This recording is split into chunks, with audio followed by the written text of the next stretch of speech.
Hello dear students, my name is Vikram Nalode. I am an assistant professor in the Department of Mechanical Engineering and I am working at SATC Oyedra, Isratganji. In today's lecture, we will discuss about the suspension system, in which we will classify and discuss about different types of suspension system. So let's start with the contents. So in this lecture we will cover suspension system, its classification, then dependent and independent suspension system. These are the types of suspension system. Then objective of today's lecture is to study classification of the suspension system and to study the types of suspension system. As we have discussed in the contents, these are dependent and independent suspension system. So let's start with the classification. So you just see how system of the suspension are classified as suspension systems are having two types for the front end suspension and the rear end suspension. So let's discuss about front end suspension. It has two types: independent suspension and dependent suspension. Further, independent suspension system are having further types like wishbone suspension system, McPherson suspension system, vertical suspension system, then trailing link suspension system, swinging half axle suspension system. Dependent suspension system is its own type. These are applicable on front end suspension system. Then other type of suspension system is the rear end suspension system. Further, these are divided into two parts. One is leaf spring rigid suspension system, and it is also having independent suspension system that is divided into three further parts: swinging half axle suspension system, McPherson suspension system, trailing arm suspension system. So these are the categories how suspension systems are classified. So out of the number of suspension systems, we will pick some of the important points and we will discuss in the ongoing lecture. If we want to describe that suspension system over the years, with the ongoing technological development, the car manufacturer or the vehicle manufacturers have produced a multitude of different design for suspension system for both the front and rear axles. So in that category we have classified the suspension system. Further, there are interconnected suspension system, namely air suspension, hydroelastic suspension, and hydra gas suspension. So let's start today's content. After this classification, we'll start with the dependent suspension system. So what exactly is the dependent suspension system? As it is mentioned, the wheels on the left and right, you see these wheels are from the left and right. These are connected with one axle, so these are connected rigidly. Both the wheels are connected rigidly and work together and thus remain parallel in all situations, at all the circumstances, to each other, regardless of the body or wheel motion. So first picture A is where bump is shown here for the right wheel, and second picture which is showing porthole for the right side of wheel. So in both cases you just observe that both the wheels are connected rigidly and these are parallel to each other and these are working together. So it means if in all the situations they are bearing a lot of pressure, and due to which occupants like passengers and goods are affected by the presence of bumps and potholes. Generally, the dependent system uses a solid axle that spans across the entire width of the vehicle, The axle beam is located under the front of the car and is kept in place by leaf springs and shock absorbers. The axle holds the wheels parallel to each other and perpendicular to axle, so as it is shown here. As both the car wheels are linked to the single beam, they respond to road conditions as a pair, both sides, for the bumps and the potholes. When the terrain is uneven, the road is uneven, one wheel rises over a bump as it is shown here, or dips into a pothole in this picture. The other wheel then goes in the opposite direction, either down or up. The wheels would assume the position as shown in this picture, and the axle will become inclined. The body of the vehicle tends to tilt over, and the driver has a difficulty to in driving further. Means in this case of dependent suspension system, another wheel is also dependent on the wheel which is going over the bump or going inside the pothole. So due to this rigid connectivity, another wheel also bears or it is affected. This driver and the occupants and the luggage kept in inside the vehicle, that is affected by the wheel goes on the bump and goes inside the pothole. So there are some of the advantages of dependent suspension system also. These are simpler and more economical in construction and manufacturing due to less number of parts. So the parts included in the dependent systems are very less. Directly rigid links with some other linkage systems are connected with both of the wheels. Then another advantage, there are no changes in track width like toe in and camber during spring deflections. Next advantage we will consider, there is no change in wheel position as the vehicle leans in a turn. Then it is easy in use of side force reactions by means of Panhard rule. Their use in mainstream cars does not find favor. Means some of the disadvantages we have to consider, like greater unsprung weight or that requires sturdy heavy leaf springs or heavy suspension linkages to keep their vehicles on the road. So this is one of the disadvantage. Next drawback, the tendency for the wheel to hop when traveling on rough road surfaces at high speed rates. Then another drawback, the potential for indifferent steering when traveling on rough terrain, rough surface, uneven surface. Then another drawback we will consider, the adverse effect of a vehicle or wheel on one side or that of other in terms of side force, dynamic wheel load and traction. There are some other disadvantages also of this system, dependent system, like even a slight distortion of axle makes the wheel alignment quite difficult. That is drawback. And last drawback we will consider, the vibrations and oscillations occur rather easily. The oscillations induced during the travel of the vehicle on the rough surface produce gyroscopic torque about the steering axle. The resulting turning moment of the axle makes the riding comfort rather poor. So these are some of the disadvantages or drawbacks of the dependent system that limits its application in the vehicles. So next type of suspension system we will discuss, that is independent suspension system. So what is the meaning of independent?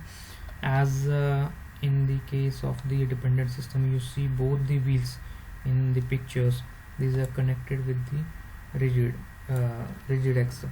So as in the disadvantages we have discussed, if one of the wheel goes on the bump and inside the porthole, the another wheel also is affected by the movement of the wheel over the bump and porthole, but and that is also affecting the driver and other occupants inside the vehicle. But in case of independent system, you just observe there is no rigid axle connected in between the two wheels. So there are two pictures, see the height of the bump here, and this is the second case, there is height of the bump. As one wheel goes over the bump, at another wheel is not affected in that much condition. So in second picture also that bump of the wheel does not affect another wheel. So inside the car, if occupants and other luggage system driver is inside, then there will be very less effect of such kind of bumps and potholes if on the road. So you compare it with the dependent system, see how this axle goes inclined, but there is no impact in such category of independent suspension system. So generally the independent suspension system, it does not use a single axle. So it is clear from the picture as well, single axle to connect both sides of a vehicle, and as such the wheels react separately to the road conditions. Here also mentioned, if a wheel hits a irregularity like the bump or any kind of potholes if are present on the road, it would not upset the opposite wheel on the same axle. Both the wheels remain vertically even when a wheel is on a bump and the position of the axle is not affected. Some of the characteristics of independent suspension system we have to consider. So in these characteristics we have to consider some points. It permits a bigger deflection of a wheel without a detrimental effect on the steering. It means if any of the bump or pothole is on the road, then there is no any effect during the steering mechanism. Then it is a more accurate control of the travel path as the gyroscopic action is reduced. Then better road holding is the great consideration, even when one wheel bounces up and down due to the bumps presence on the other wheels stay in contact with the road surface. That is one of the advantage of independent suspension system. Then there is a low value of unsprung mass. Unsprung mass means reduces tire scrub and hence reduced tire wear, and secondly it provides the superior ride quality and handling stability. Then here lighter spring can be used because the strain energy per unit volume. So now here we have to consider this term here, the strain energy per unit volume stored in a coil spring or a torsion bar spring is greater when compared to the leaf spring.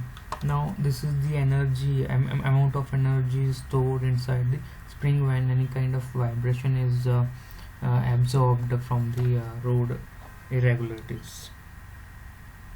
Then we have to consider next point is higher roll resistance can be achieved by keeping the roll center low and making the spring base wider.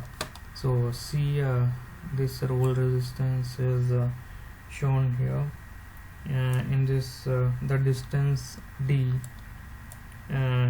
for resisting roll is much less in normally sprung vehicle compared to that in the independent type. So here d is virtually the track of the car. So this we have to consider in this case. Then greater feasibility of low positioning of engine mounting due to the absence of solid axle beam. So there is no solid axle beam, that's why it gives more cabin space. So that is considered as one of the advantage of independent system. Then wheel camber can be adjusted or designed into the suspension geometry. So about this point I will tell that consequently the wheels have good road holding characteristics, and that ensures good riding comfort and handling stability. These merits are offset to some extent to the following aspects as well. So uh, along with the good points or its advantages, we have to discuss about the drawbacks or disadvantages of independent suspension system. So these are the complex construction, making it expensive and time consuming to the manufacturer. Then wearing of components results into misalignment of steering geometry.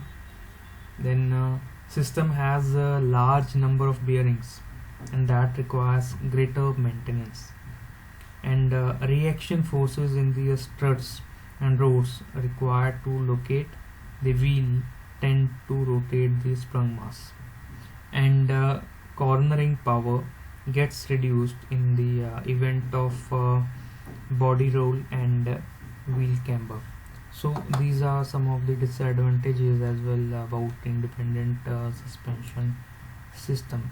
So we have covered independent and dependent suspension system. For the independent suspension system, we have to classify in some parts like there are Wishbone and McPherson suspension system we will discuss here. So first type of independent suspension system is Wishbone suspension, or it is also called short long arm.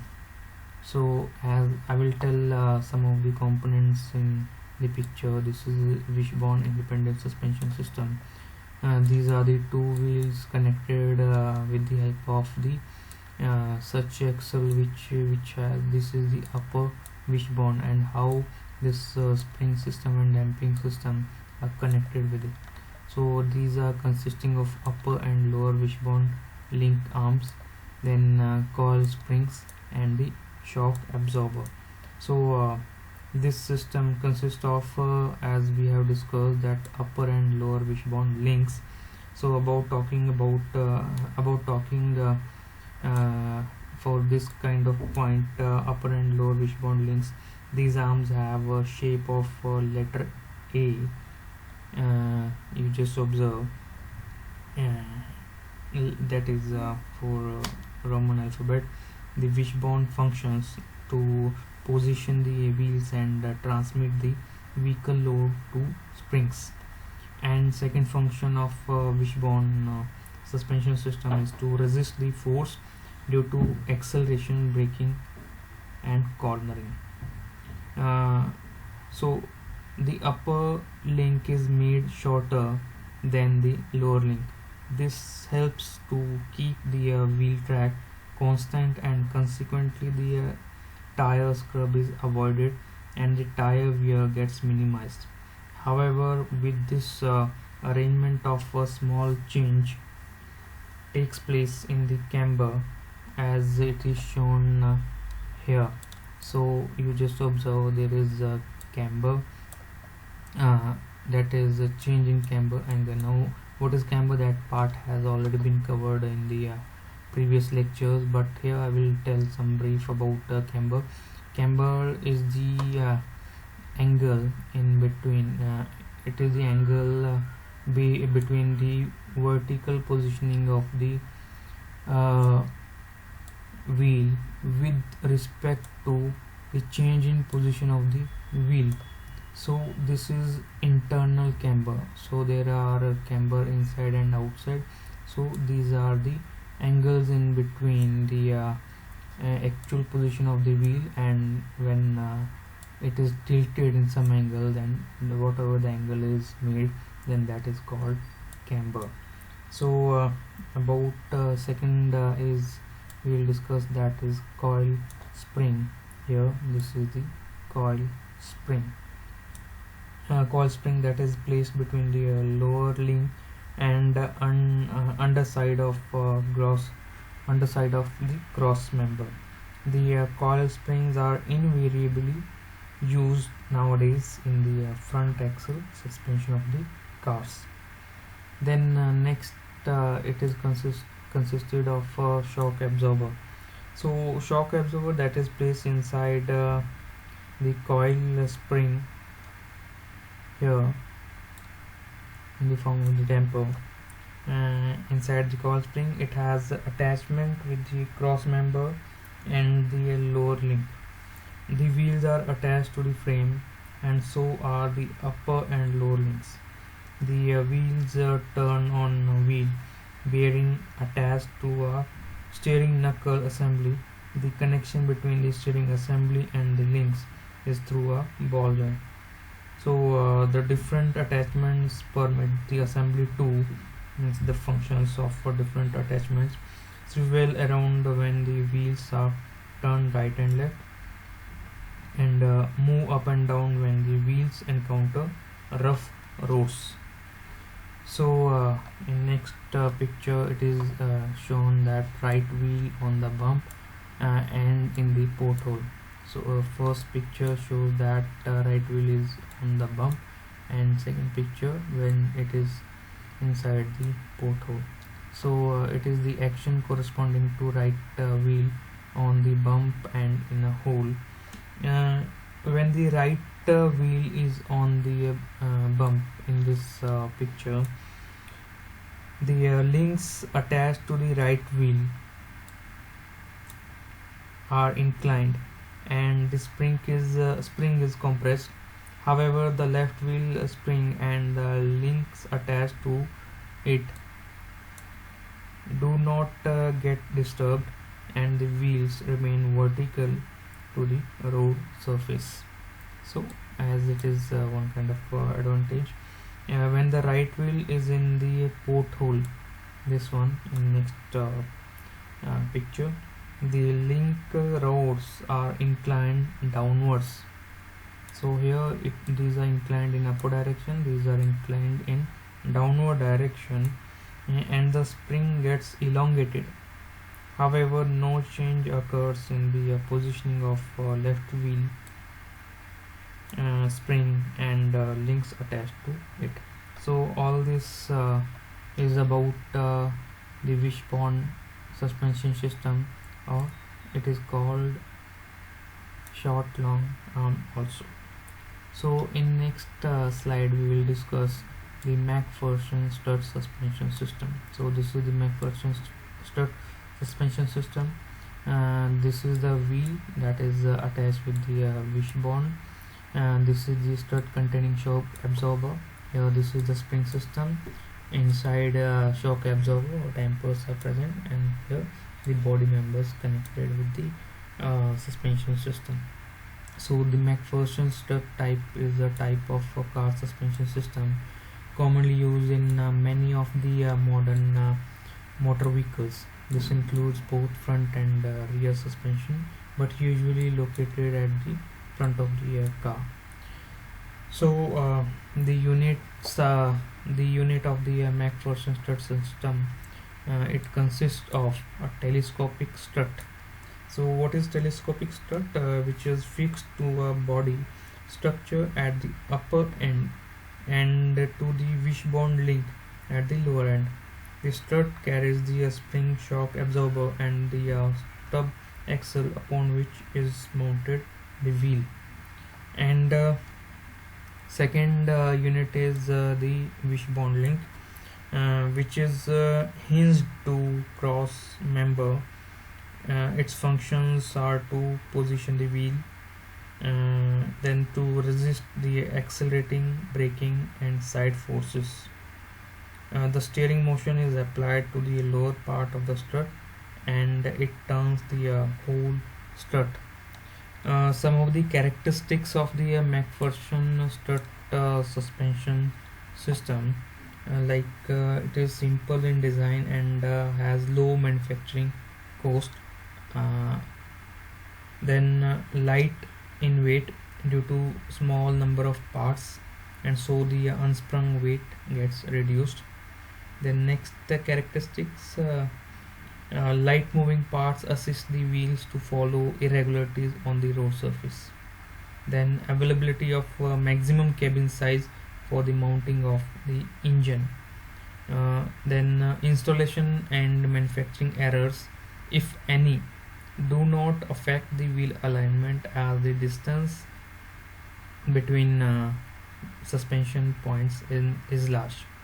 So however, the setup does not allow vertical movement of a wheel without some degree of camber angle change and sideways movement. Further, the wheel tends to lean with the body, leading to understeer and extreme cornering. There is also direct transmission of noise and vibration from the roads in the body shell of the car. So this is all about McPherson strut suspension system. So in today's classification of independent suspension system, we have discussed about wishbone suspension system and this McPherson strut suspension system. So in this slide we will discuss the differences between dependent and independent suspension system. So dependent suspension system is also called rigid axle suspension system. So we'll compare rigid axle suspension system with the independent suspension system. Very first difference that there is a simple construction and easy maintenance in rigid axle suspension, but in case of independent suspension system the construction is complex as compared to rigid one due to some of the extra parts present in this system, whether in case of McPherson or wishbone suspension system or other type of independent system. Then in case of rigid axle suspension system, there is a poor riding comfort due to greater unsprung weight, but in case of independent suspension system, there is low unsprung weight and the riding comfort and handling stability, these are good in this case. In case of rigid axle suspension system, less tire wear is observed as there is only a little change in the alignment due to up and down movement of the wheels. But here in the case of independent suspension system, tread and alignment change with up and down motion of the wheels. In the case of rigid axle suspension, use is made of heavy semi-elliptical leaf springs, and in case of independent suspension system, coil springs are used, which are comparatively light. In case of rigid axle suspension system, engine has two clear beam axle, so less space for its accommodation. But in case of independent suspension system, there is greater feasibility of low positioning of engine mounting due to absence of solid axle, so due to which it gives the more cabin space. There are higher gyroscopic effects in rigid axle suspension. On the other side, independent suspension system, there are low gyroscopic effects, and that provides more accurate control of the travel path. Wheels are wobble in case of rigid axle suspension system, but no wobbling of the wheels in case of independent suspension system. If you talk about spring deflection, it affects the caster angle. Caster angle is observed from the side of the vehicle, angle in between the vertical axis of the wheel with the kingpin. So here spring deflection affect the caster angle, but there are reduced variation in the caster angle. In case of rigid axle suspension system, road variations results in tilting of the vehicle, because axle is rigidly held in between the wheels. But in case of independent suspension system, vehicle does not tilt due to its travel on bumps and nips on the road. So these are some of the differences which makes all system different compared to each other. So in today's lecture we have classified the suspension system. We discussed about dependent suspension system and independent suspension system, in which we have covered wishbone suspension system as well as McPherson suspension system. I hope you have gone through the basics and you understood the suspension system, its classification and its types. Thank you so much.